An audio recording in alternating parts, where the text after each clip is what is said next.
Good afternoon, everybody. My name is Norma Juarez. I am a proud alumna and a staff member in UNC's Alumni Relations Office. Thank you all for joining us today for the Alumni Career Panel, Careers with the LatinX Studies Lens. This Alumni Career Panel is hosted in partnership with faculty from the Chicana, Chicano, and Latinx Studies program, formerly known as Mexican American Studies. As we highlight the careers of alumni who majored or minored in Mexican American Studies at UNC, I invite students, fellow staff, and faculty to ask questions to our UNC alumni panelists through the chat feature. A couple of housekeeping items. This event will be recorded and will be available on demand in the next couple of days on the alumni website, and I will be posting that link in the chat feature. I will also be posting the panelist contact information in the chat towards the end of the event for you to reach out to them if you have any follow-up questions or just want to start building your network. And I will also go off screen after introductions and will return towards the end of the event to provide a closing statement. Now, before we start with introductions, I would like to acknowledge the following. We selected the date for today's panel as another opportunity to highlight Mexican American and Chicano activist, Mr. Cesar Chavez, a Colorado state holiday. And as you go through today's event, I ask that you think of Mr. Chavez's legacy and that you gain inspiration from the following quote by Mr. Cesar Chavez. Once social change begins, it cannot be reversed. You cannot uneducate the person who has learned to read. You cannot humiliate the person who feels pride. You cannot oppress the people who are not afraid anymore. With that, we will start with panelist introductions. And Eric, can you please start by introducing yourself by stating your name, title, company, your UNC degree, and by telling us a little bit about yourself. Yes, thank you, Norma. So my name is Eric Acosta. I currently am employed with Weld County Department of Human Services in the Employment Services Department. I'm a youth programs crew leader there. Proud alumni, UNC 2016. Yeah, a little bit about myself. So I'm originally from the state of Chihuahua, Mexico, a town called Parral there. But I came here to the US about 4 or 5 years old. So, I could say I'm considered Greeley home, essentially. Grew up in Greeley, graduated from Greeley Central High School in 2008. Thank you. Jerry? Yes, my name is Jerry Aguirre. I am a graduate at UNC in 2007 with a bachelor's degree in social science. I am currently a sergeant with the Weld County Sheriff's Office. Been with them for 12 years. Currently in the courts unit. Thank you. Jasmine? Hi, everyone. Thank you, Norma, for that introduction. Let me just start off by saying that I'm very happy to be here with everyone here, even if I can't see everyone. Thanks for tuning in, and I hope it's a great discussion. But yeah, my name is Jasmine Sandoval Gutierrez. I'm a recent graduate of the University of Northern Colorado. So back in December, I graduated, so very, very recent. Currently, I am an intern with the Congressional Hispanic Caucus Institute, and my placement office is with my Senator Michael Bennett. So I'm doing work with them, and I also do programming with CHCI, the congressional program that I'm a part of. So yeah, I'm currently navigating life, the transition between being a student my whole life to this whole new adult life, and it's a transition, and yeah, I'll leave it at that. Thank you, Jasmine. Adam? Hi, well, my name is Adam Cordova. I graduated from the University of Northern Colorado in 2006. I'm currently an educator here in District 6. I'm a world language teacher at Northridge High School. I also do an advising group. I do LULAC.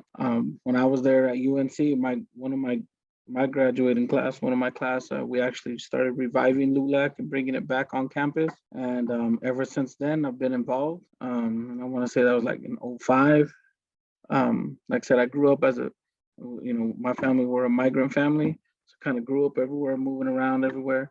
So I have very, very many different experiences in life, both negative and positive. And yeah, I'm a proud educator, and I'm here to serve my people and my raza, Thank you, Adam. And now I will hand it over to Ash, who will be our moderator this afternoon. Ash? Hi, my name's Ashley Valenzuela and I go by Ash. I graduated from UNC in 2011 with a bachelor's degree in Mexican American Studies and a bachelor's degree in political science. I'm currently the corporate director of human resources for Hensel Phelps. We're a commercial general contractor located in Greeley. Prior to that, I did some stints in tech, telecommunications, higher ed. I'm super psyched for this conversation. And so I'm also proud to be your moderator. So if everybody's ready, we can roll right into some questions and get it kicked off. Yeah, I see some nodding. Okay, so the question I always get is, how have I incorporated my education at UNC, particularly in Mexican American Studies, into my profession? And how has it helped me be successful? In my case, I have taken everything I've learned about culture, rites and rituals, how I look at interdisciplinary and intersecting identities, and I've been able to weave that through the business world. One of my master's degree is in Latin American Studies and Anthropology with a focus on human rights. And so I was able to take what I do in HR from like a policy, compliance, workplace culture perspective and marry it kind of with this other discipline, which was anthropology, culture, and find a way to wed those together. And I think it's made me really successful, from bridging relationships to helping facilitate employee resource groups, to helping challenge our organizations to do better when it comes to diversity, equity, and inclusion, and making sure that we're respectful of those identities. And so I kind of want to pass it over to like Jerry and Eric and see how has this helped you? How's the program supported you and made you successful? Well, for me, I was always interested in Mexican American studies because, that's my history, that's my family. And so for me, I've always tried to pass on a piece of my identity into anything I do, especially in serving my community. I want to make sure that I can serve my community and understand them while also being able to relate to the community I serve. So being able to make connections with people on that level and being able to communicate and identify with a group of people has always been a large part of my success. What about you, Eric? Yeah, so for me, having been native of Mexico, my lens and growing up was essentially I am first generation here in this country. Growing up, I saw sort of this division between, like myself, the first generation Mexicanos, and maybe those families that were 2, 3, 4 generations here in the U.S. And so I had a relationship with Professor Falcon, Doctora Falcon, who just through different activities and different engagement sessions, I really became interested in kind of finding out more about the Mexican American culture, just because there are differences. So I wanted to be just kind of more, I guess, understanding of that and kind of know the history behind that, especially here in, state of Colorado and specifically Greeley, because there is a lot of history here in Greeley. And so I will say, I guess I should have included this earlier, but I work with a GED program here through the county, which serves youth that maybe aren't attending traditional school, aren't in high school anymore. So, they're given a chance at the GED, try to give them some work experience. And so the majority of the kids that I work with are Mexican American, whether that's second or third generation for the most part. And so just, I think, learning about the history and just some of the struggles that, people before us went through to get where we're at today, I think it's important to teach that to the youth I work with. I go as in depth as I can, because these kids are usually 14, 15, 16 years old, 17 is the oldest that I work with. And so I think it's important for them to understand where they come from. And, I was really shocked at how a lot of these youth that, are Mexican American, that have last names like many of us, they don't know their history. So I think that's something that's very important. So when they learn it, they become interested in it. And I feel like that just kind of lights a fire. And so, I'm glad that I'm able to give that back to a certain degree. And then, hopefully they can continue to educate themselves. Jasmine and Adam, I'd love to hear your story and kind of take on that question. Yeah, Eric, I'll kind of piggyback of something that you said, the lighting the fire. And so something that I have incorporated my Mexican American Studies degree in education and starting off my professional career is understanding our history, and our history is beautiful and it's gut-wrenching in so many ways. And something that I take the time to reflect is that in history, we didn't belong in a lot of spaces. And now I feel like an imposter a lot of the times in a lot of the spaces that I take up. But it's important to realize that these spaces are for me, and they're for you, and they're for people who look like us, and they're for our fellow marginalized communities, our Black, Indigenous, people of color as well. And these spaces that have been predominantly white and reigned through white supremacy, these are the spaces that, one, we either need to eradicate and take up for ourselves, because we do belong them, and we do belong in them, and our voices do matter. And so that's something that my Mexican American Studies education taught me, is to learn how to love myself and learn how to advocate for myself in spaces that originally were not for me, and we've seen historically have not been for us. So that's something that I try to keep in mind with me everywhere that I go, and jobs that I apply to. And I think to myself, I'm not, sometimes I think that I'm not capable enough, or I'm not qualified enough. But then I remember that I have everything. I have the tools, I have the resources. So why wouldn't I be? And it's just going back to history, that history has taught us that we weren't supposed to be in these spaces, but we are. And that's something that has been so empowering to me, that I carry with me throughout the spaces that I navigate. And I make sure that I take up the space that I need to take up, to leave room for those of us who look like us, and for our fellow colleagues, etc. I love that. What a powerful and articulate way to describe it. And I want to play off of that. So knowing and thinking about how we create space, how we elevate voices, how we teach our organizations and our peers to unlearn certain behaviors or histories, and then we pay, story and voice to those other stories that historically haven't had that platform. How has each of you gone about pushing your organizations to be better, using either your culture, your background, or your identities to help push your companies and organizations to do better, and to continue that movement forward and creating space and promoting learning and acceptance and pride? Let's start with Eric. No pressure, Eric. Yeah, no, you're good. I think I touched on it a little bit with the previous questions. I had a feeling I was doing that. But essentially, like I said, just being a first generation Mexicano here, I'm able to, like I said, I work for the Department of Human Services, and I've held different roles within the department. And within some of those areas, I have seen sort of this, with some of the clients we work with, or families that we work with, when you get a worker, a staff person that is working with this particular client or family, and there may be sort of a culture shock, right? That they're seeing things as far as the family units or the way they live, and they see it as maybe a safety issue, or as something that they're not used to. I'm able to kind of share my experience growing up, and how it's not necessarily what it appears, but rather this is what this family is doing, and this is the reason why they're doing this, right? So I think that's been helpful for me. Like I said, just kind of influencing the team that I'm with currently. Pretty diverse. I mean, they're pretty, I would say, a good team of, serving this population, the Mexican American population, and those youth that maybe, they identified as when they were younger, right?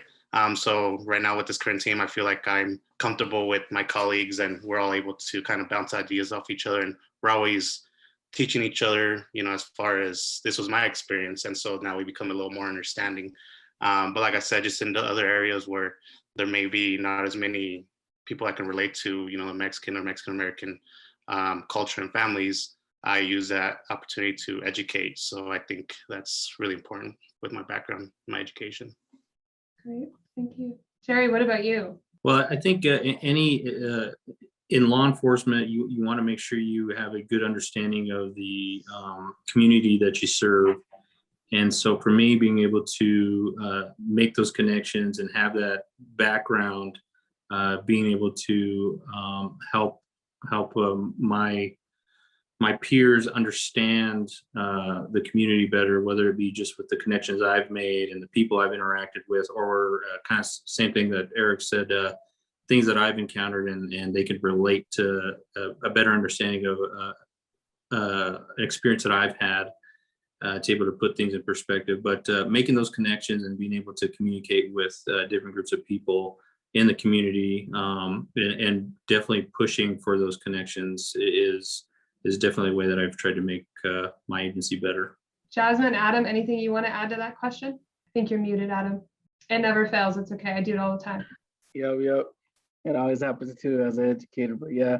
So no, like I was saying, as an educator, me being around youth, to me, it's a very important factor that I reflect my background, my culture, my heritage, my pride, within these kids, because kind of like what Jasmine was saying, Jerry and Eric, it's like so many times we have all felt we are foreign and we are not accepted. And when this is our place, this is where we belong, and this is what we can do. But so my goal is, the reason why I chose education is because that's kind of where I started messing up in my life, as in I was in high school. So I wanted to make sure I help save as many of my people as I can, so that's why I chose education, so I could be that positive mentor and leader. But what I'm doing at District 6 is I'm part of a culture and climate committee where we examine the culture, we examine the climate that's going on in the school, in the building, and we try to, make sure we reflect, every culture that is in the school, and we try to make sure we do every culture just, and trying to make sure we reflect certain holidays and experiences and give students a time to speak and to show off who they are and what they are. And I'm also part of another team that's called the equity team.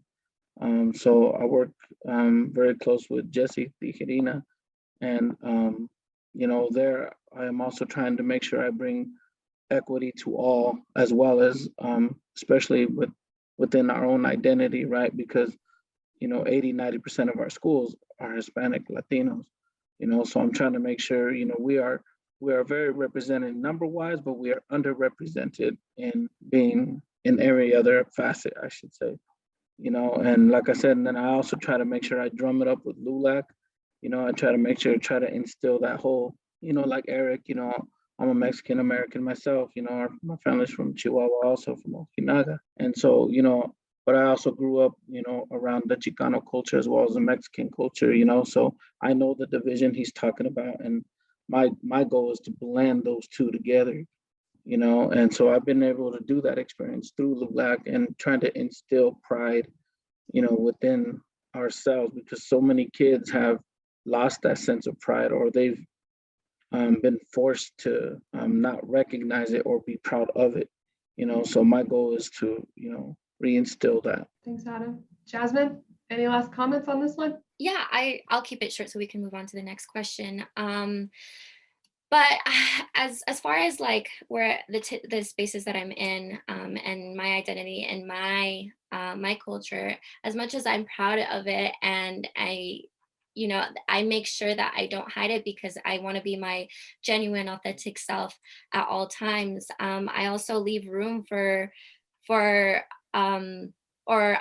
I leave room to call out things that can improve our culture. A lot of the times our culture has been exclusive to those that aren't stereotypically defined as maybe Mexican American, Chicano, or Mexican. And fortunately, I have, being a part of the Congressional Hispanic Caucus Institute, our program talks about or takes on different forms of speaking on identity, and also including things like Afro-Latinidad and LGBTQ rights and etc. So understanding that we are a people who are very diverse, who have also excluded the people within our own communities. And so that's kind of something that I take pride in recognizing where I come from. And I love my roots and my education, but I also love it enough to be critical of it. And I try to take that in spaces where maybe we're not having enough conversations related to that. Thank you. And it looks like we have a question in the Q&A for the group. So it says, how have you incorporated restorative justice into your work, as much of the past hurt in our community impacts trust and access for communities and communities with intersecting identities, which I think plays into our other question, which is how are you incorporating advocacy and kind of these realities into your everyday work? Who wants to go first? Eric? Yeah, so I can I caught most of it, but is it in the chat box, Ashley? Just I can chat it. Yep. okay. While you put that up, essentially, I feel like working for Weld County, you definitely see a lot of opportunity to educate and inform, right, about different identities, different, just the way people identify themselves at, right? And so again, it's sort of tell your story. I think that's the best way that I've been able to do it. Tell your story. Because I am a professional, that doesn't mean that I didn't have a struggle growing up. And for my case, essentially, the youth that we work with, they have their own struggle, right, at the moment. So I think it's important to tell your story. I think, Jasmine, you touched on a little bit. If you see something that isn't right or that you have to challenge, speak up. Definitely, because that person or the thing that was said, it might have been out of just not knowing, right? So it's good to just educate them. So I think using your voice is I tell the youth I work with, your voice is something that you'll always have, and it's one of the strongest things that you will have. So yeah, like I said, that's kind of my 2 cents on that. Thanks, Eric. Adam? Yeah, I'm kind of with Eric on that. I try to do the same thing. I try to make sure I teach these kids that your voice needs to be heard. Your voice is who you are. Don't hold nothing back.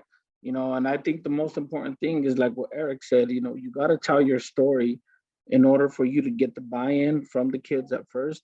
And then you got to also be willing to listen and hear their story because with their struggles, because they're not always the same. We can't make that assumption, and like I said, I think the most important thing is that we communicate with our people. We let them know, we share our examples, and we advise them, look, we went this way. That doesn't mean you got to go this way, And so we try to put them on the narrow path instead of the long path, make sure it's short and narrow and not so long. Thanks, Adam. Jasmine? So as I'm barely trying to figure out what my next steps are, I actually ideally would like to work with nonprofit organizations that practice restorative justice within our communities, just because learning from the hurt that we felt, that has been felt historically and even today. So just for me is more so like understanding the importance of that and what my future work will look like instead of how I'm doing it now. So I look forward to incorporating that in my career because that's really what I want to do, work with community and be community based, and learn how we can work with each other and amplify each other's voices. So yeah. Thanks, Jasmine. Jerry, do you have? Oh, go ahead, Adam. I was just gonna say, if I could add too, I know for me, one of my major outlets that I use is LULAC. I try to make sure my students, are well within the community, and like I tell them, we got to learn to give back where we take.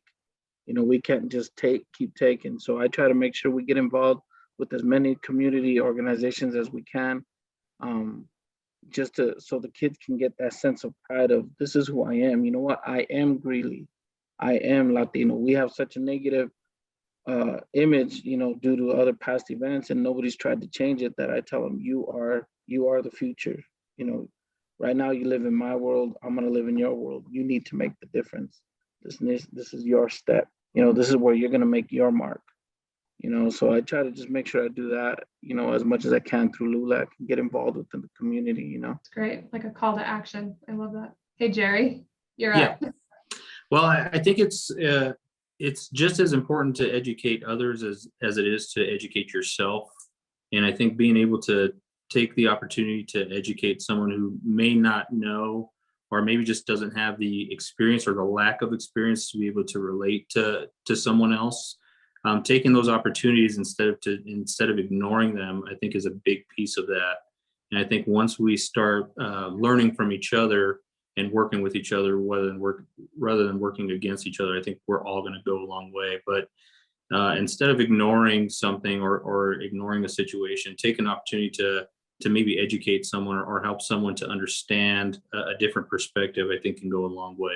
I love that. And I would say that that's a very similar approach to what I take at corporate, right? Bridging HR to these conversations is finding that way to build community. So for example, I'm on the board of directors for the Northern Colorado Immigrant and Refugee Center, and I've found ways to bring speakers, subject matter experts, community advocates, people who are very passionate and knowledgeable about the work into the corporate space, and then have those corporate individuals engage in a unique way with these different partners, with learning, with education, with self, accountability in mind.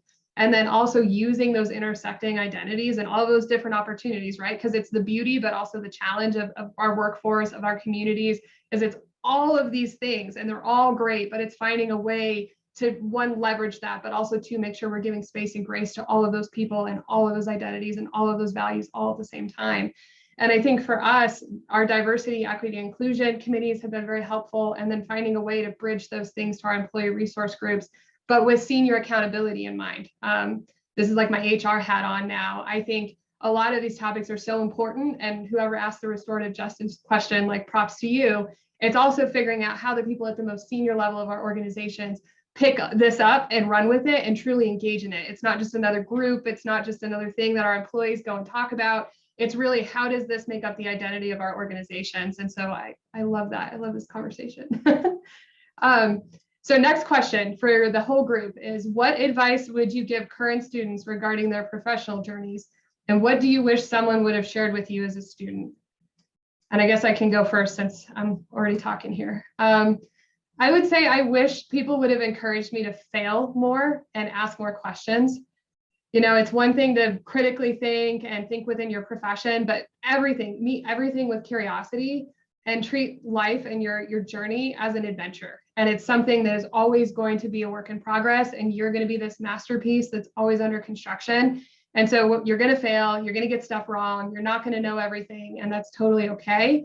But what's not okay is settling with that version of yourself. And so I think that's something that I would recommend to students, is always challenging yourself and meeting all of that with a lot of excitement. And don't be worried if you kind of veer off the road for a little bit and take, a side trail or a path less followed. I think that's where the most worthwhile stuff happens sometimes. Eric, do you want to go next? So I think, man, I could probably go on for like an hour as far as advice. But essentially, so there's a pastor at Mosaic. I read his book, Angel Flores. Some of you might know him. And I can't remember the exact title. It's been a while since I read it, but essentially was about, the things that I wish I would have heard.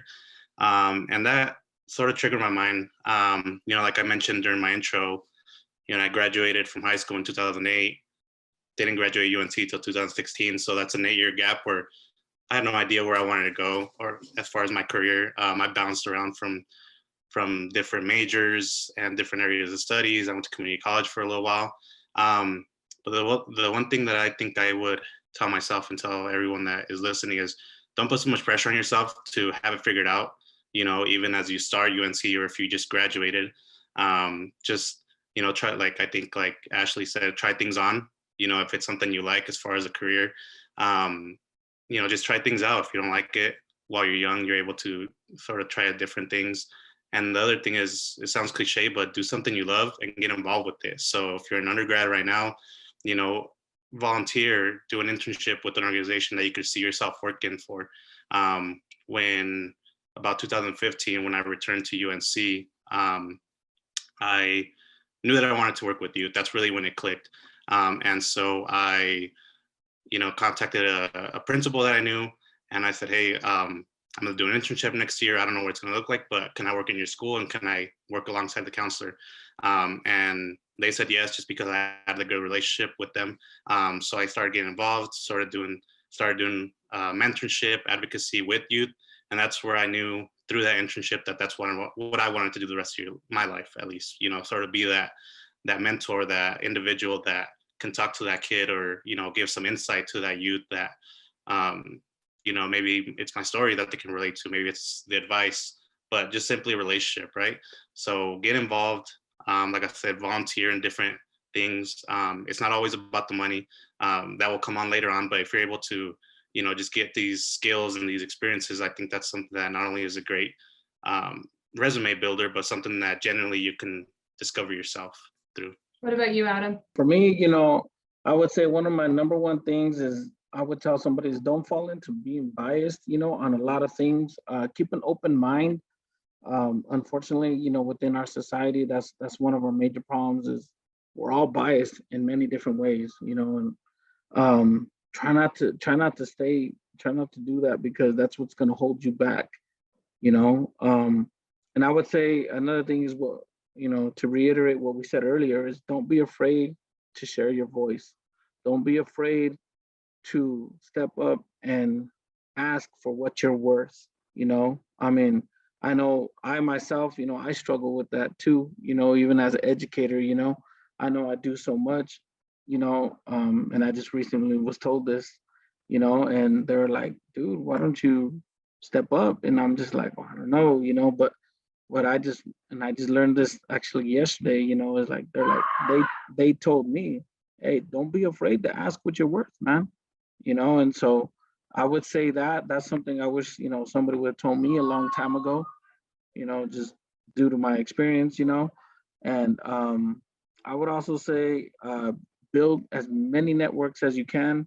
That's a key fashion. It's not always what you know. Yes, the piece of paper makes us equal, but at the same time, it's networking, and that's something that when I was at UNC, I didn't take too much time on doing until after that, when I actually learned the game of life, I learned that it's all about network, it's about building bridges and communities, and so that's the number one thing I tell anybody who just graduated or is still an undergrad, start building your network, get those business cards, make those connections, stay in contact, because I promise you, when you get out to the world, it's a cold world and it moves at 100 miles an hour and doesn't stop for anybody. And I would always say, don't ever be afraid to ask somebody for their story, because their story is very important it's a key role in where they are now.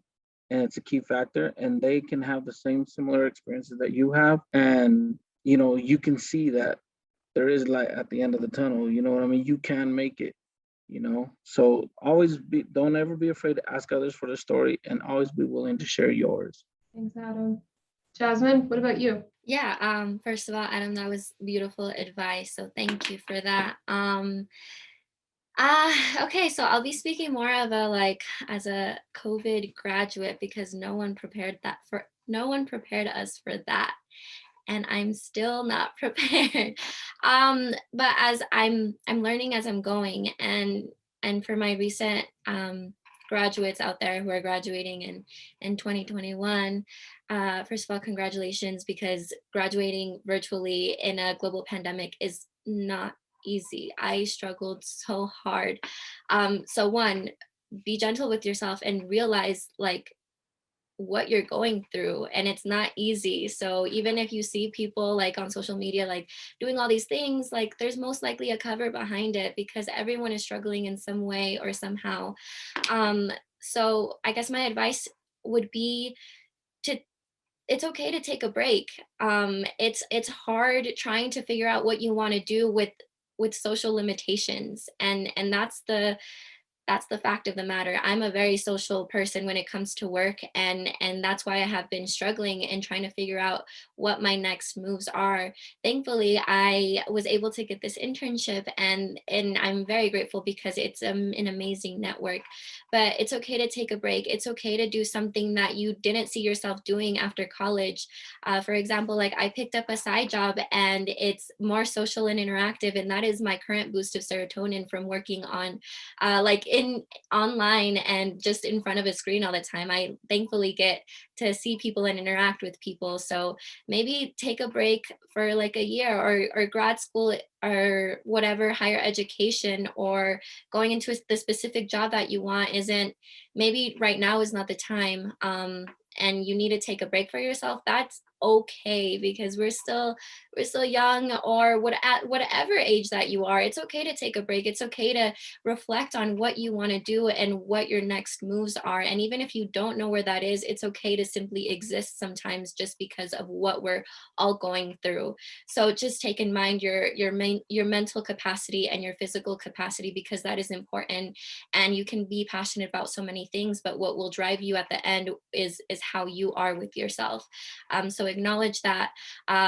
And again, like, as long as you're genuine and most authentic self, I believe that whatever you're doing, it's going to lead you wherever you're meant to be and whatever you're passionate about. And and also addition to that, piggybacking off of what Adam said, networking. Networking has changed my life. I like, if I wasn't a Mexican American studies major, if I didn't have that, if I never changed my major to that, I wouldn't be here right now. Well, first of all, I wouldn't be eligible to be on this panel anyways, but no, seriously, I mean that, because my professors, they really pushed me. So shout out to Dr. Alcantar, if you're watching this. When you sent me that Claro application, I didn't know that was gonna like change my life or change the route of my career, because that's what got me working at an immigration law firm. That's what got me interested in this internship. That's what got me more closer to what I'm passionate about. So networking with your community is so important. It's like, sometimes we think about networking of like, oh, let me go talk to the CEO, or like, let me go talk to like this person that like is far away from like your community. But even keeping the networks in your community, even keeping up with your peers and your colleagues, like, you will never know what they'll have to offer. Like, they are probably exposed to different things that you are exposed to. So keep in touch with the people, even if it's like a message once a month or once a couple of months. Like, I'm terrible with my communication, and that's something that I'm working on. But networking is definitely a life changer, and something that will keep us going. And if there's something that I learned about my education at UNC, is community, and that is what will keep us afloat, and that's what will keep us pushing. So network, and also listen to yourself, be gentle, and yeah. Jerry, last but not least, what advice do you have, or what do you wish someone else to do? I think everyone kind of hit on a lot of things that I was going to talk about. One of those being networking. I really didn't start networking until probably my senior year of college, and that was something that definitely restricted me. But one of the other things I just wanted to mention was, don't be afraid to capitalize on opportunities. I think Jasmine had mentioned take a break, but also don't be afraid of an opportunity. Don't be afraid to life may throw you a curveball, and it may not be what you had planned, but where I am now in life was not where I expected to be when I was 18 or 21. And that's just because I took advantage of opportunities, and I was able to network and work with the people I've been able to develop relationships with, and to not be afraid. Ashley, I know you had talked about not be failing. But fear is one of the biggest restrictions that you can put on yourself. And the only one that can really do something about that is you. So that fear, don't let it overtake you, and don't be afraid to capitalize on opportunities. Thanks, Jerry. So it looks like we had a question come in for me and Jasmine. It says, as offices and organizations continue to share inclusivity statements, how do you discern an office culture at an organization you are interested in applying to? So I guess I can go first. In HR, I always ask to talk to the team, both leadership and also the people I'm going to be working with. And I intentionally, as an HR person, look for those aspects of culture and the things and actual the meat behind how those things are manifesting in the workplace. And so I ask, like, how are things done when no one's watching, right? Like the norms, the assumptions, how we operate. I always, use the cliche, what gets measured gets done. How are you looking at this stuff? How is it built into your strategy? And then who's the executive or senior level person involved in these things? Because I'd love to talk to them. I also always look for an organization that really values community involvement and community building. And so for me, how I use my identity, my experiences, both at work and in the community, I don't separate them. I'm one of those crazy mad scientist types that I bridge them all together. And so for me to be happy and to feel like I'm a good fit with the organization where I can like affect transformative change and really make that meaningful stuff happen, I have to work in an organization that allows that. And so what about you, Jasmine? What do you look for? And am I able to see the question again, just because I need to process what it was asking? I'm chatting it. Perfect. Okay, I'm gonna read it out loud and then answer it. As offices and organizations continue to share inclusivity statements, how do you discern an office culture at an organization you are interested in applying to?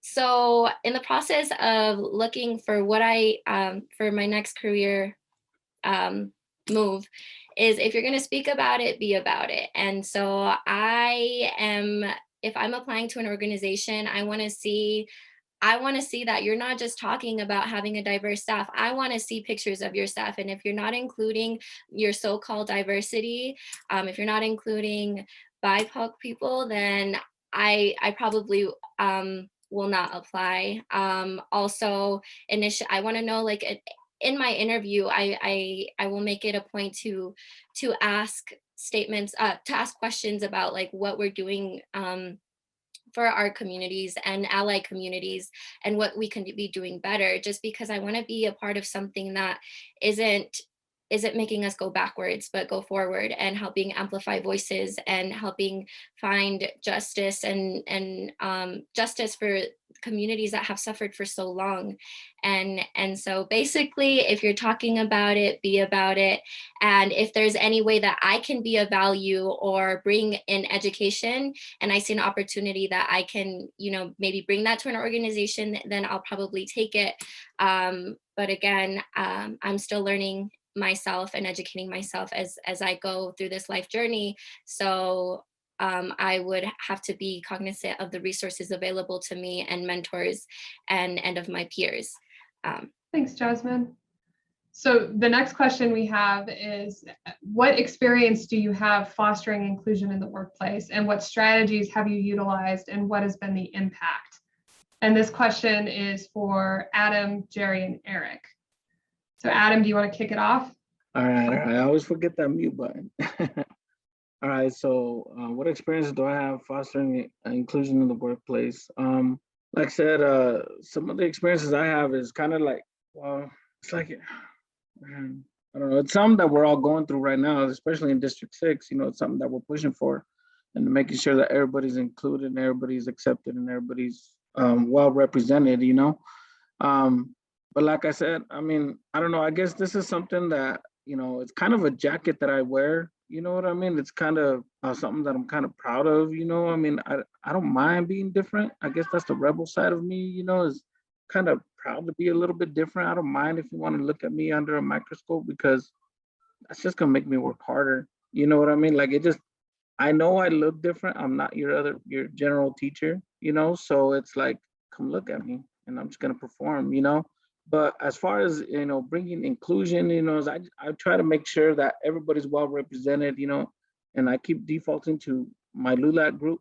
I make sure my LULAC is strong. I'm like 86 members deep, at Northridge, and like I said, I just try to make sure that, hey, we're just as good as student council. We're just, anything you guys want to do here at the school, we can do too. We generate our own funds. We go through and figure out our own ways to raise money and do what we need to do.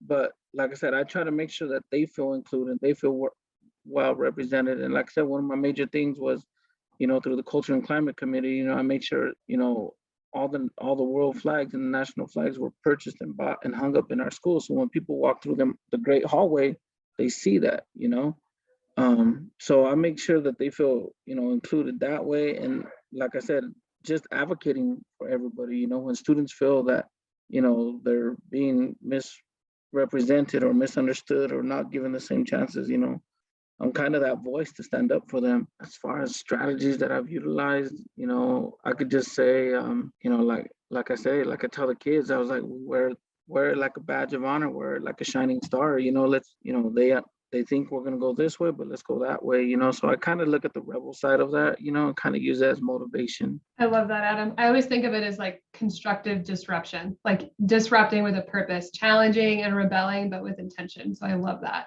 With good intentions, yeah, Right. and reflect positivity. Yeah. Yeah, I love that. Good vibes. Jerry, what about you? Well, I think it's always important, like I said, to educate others just as it is to educate yourselves. And I think if you do not take advantage of being able to educate someone, at least being able to give them a knowledge about who you are or who I am, then you're not doing that. So with anyone I work with or I encounter, I try to make sure that they understand, you know, the person I am, where I've come from, and, you know, what my values are. But a strategy that I've always tried to just do by that is just being myself, staying true to myself, staying true to my values, and making sure everyone understands what those are immediately. And, you know, I think that kind of rolls into what you guys have talked about, disruption with the purpose. That it kind of triggers that, because I'm definitely not like most, and I definitely I definitely challenge some of the norms, and that's a good thing. So Thanks, Jerry. What about you, Eric?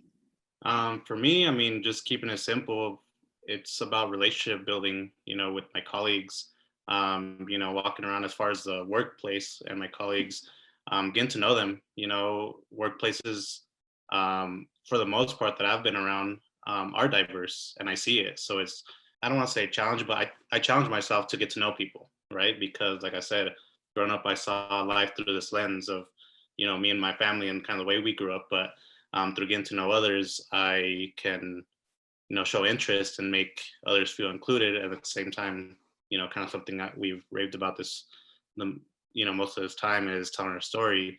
They get to know me, and I can make myself feel included there as well.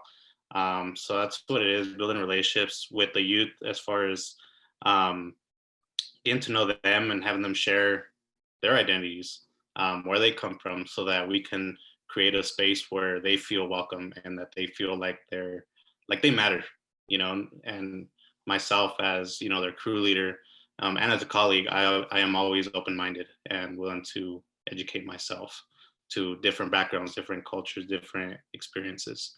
Thanks, Eric. So in closing, I kind of want to go around and ask everyone what final words of advice they would give to our bears, and what sort of recommendations you have as they consider launching into their careers. So let's start with Jerry. Well, we talked about networking earlier.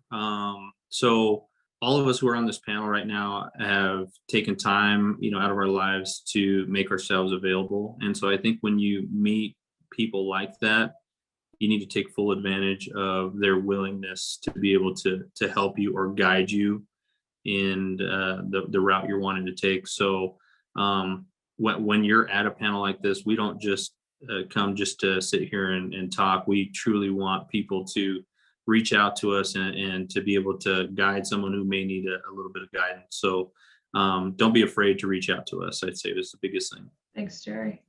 What about you, Jasmine? Yeah, I actually want to use my closing remarks to answer this last question. I just saw it from Miriam, so I don't want to leave it behind. And it says, how do you remain conscious of your privileged identities, and how do you see them show up in the work that you do? And I think this is a very important question, even now, especially now is that we're educating ourselves and understanding the systems that we work in. And I talked about taking space, but sometimes that's not it. That's not the answer always, just because I, identify as Latina and have gone through experiences and struggles. That's taking up space isn't always my job. And sometimes it's not taking space and leaving space for those that actually need it, and that will provide an insight that I can't provide because of my privileges.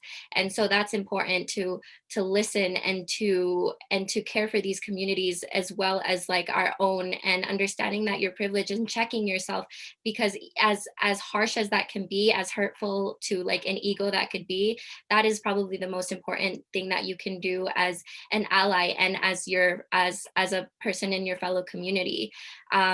So yeah, that's what I would say to that, and that's how I try to do in the spaces that I'm in. I try not to take up the space that's not meant for me, and that the space that should be for those who have historically been left out of, because understanding my privileges is something that that will not only help me like understand my role in my community, but it will also further our community in the progress that we're looking for. Thanks, Jasmine. Adam, do you want to add to that? Hey, you gotta have a little bit of fun, right? No, I gotta say, I want to iterate, what Jerry and Jasmine said. It's about networking, it's about building communities, and like Jasmine said, it's not about not taking too much space. You know what I mean? Take the space what you need, but the main thing that we got to keep in mind is we got to remember our culture and who we are. We can't get too caught up in American culture, because our culture, you got to give a brother a hand, you got to give a sister a hand. To where in our American culture, it's a race. It's like I gotta be better than you, and we gotta remember we can't get caught up in that type of thinking and that type of culture, because that's not who we are. We need to stay true to who we are. I see it so many times in my own career, in my own profession as an educator. A lot of teachers won't help the new teachers. They won't help them, lesson plan. They won't help them figure out how the policies work and how the school works. It's like they sit there and sit back, to where I do the opposite. I extend a hand out, and that's one thing that we got to remember. No matter what profession we go into, we got to help each other out. We got to extend that hand.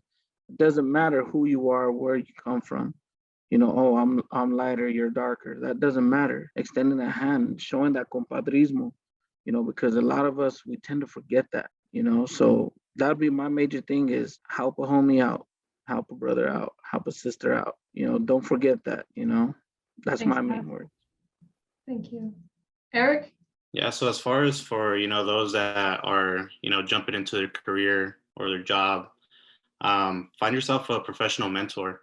This is going to be somebody that may not necessarily work in the same office as you, but maybe, in the community that you work in, serving the same community or same clients, same folks. Find yourself that mentor, because when we, start our career, I know I speak for myself, we're pumped up, we're excited. We want to create all this change. We want to influence all these people. But as you start getting your feet wet, you're going to step into these challenges. Sort of these spots where, we want to take things on our own and not ask for help. But if you find that mentor, that individual that you feel comfortable with, then you can reach out and tell that person, hey, I'm kind of stuck here. What should I do? Because we all run into those sort of roadblocks, right? Or road bumps, I should say. And so find that person that's gonna, give you a solution, gonna drive you to do, keep that fire going and to keep, that excitement. Because I've seen it, and I've personally gone through it where, we're working on this project or working on, this new thing, and, it's not necessarily going the way you want, and you sort of get discouraged. So, get that mentor that you can go to without that, won't judge you, that will generally reach that hand out, just like Adam was saying, so that'd be my biggest advice for that. Thanks, Eric. Okay, we have a minute left, so I'm gonna talk super fast. My advice would be surround yourself with individuals who challenge you, who are different, who aren't gonna tell you what you want to hear. They tell you what you need to hear. And I want to piggyback on what Jasmine said about privilege, because I think it's a very important question. By exploring our identities, our privilege, the space we do or do not take up, I've found that by doing that, I unconsciously are giving people space and comfort to also explore that with me. And so a strategy I've taken is really being vulnerable in that and being really honest about it and asking those questions and surrounding myself with those strong voices that then helps me kind of be that ally and that bridge in these other spaces that then challenges those people around me to also do the same, but on their own pace and with what they need in mind. And so with that, I want to thank everyone for their feedback. This is a great discussion, and I'm going to turn it over to Norma. Thank you, Ash, and thank you to all of our panelists for joining us today, as well as all of our attendees. As part of our alumni engagement effort with the Chicana, Chicano, and Latinx Studies program, We invite you to support the class program on April 14th for UNC's first ever Giving Day. During the Bears Give Back Day of Giving, you can support 2 new funds from the class program. The first one is the Somos Más Student Scholarship, and the second one is the Institute for Chicano, and Latinx Studies. To learn more about both of those funds, you can support them now. Please visit our website at alumni.unco.edu and click the Support a UNC Project link in order to help fund those 2 scholarships or 2 funds. Again, thank you all for joining us. Thank you, panelists, for being part of this panel. I always get chills listening to your stories and the discussion. Thank you all so much and have a great evening, and go Bears. Go Bears. Thanks.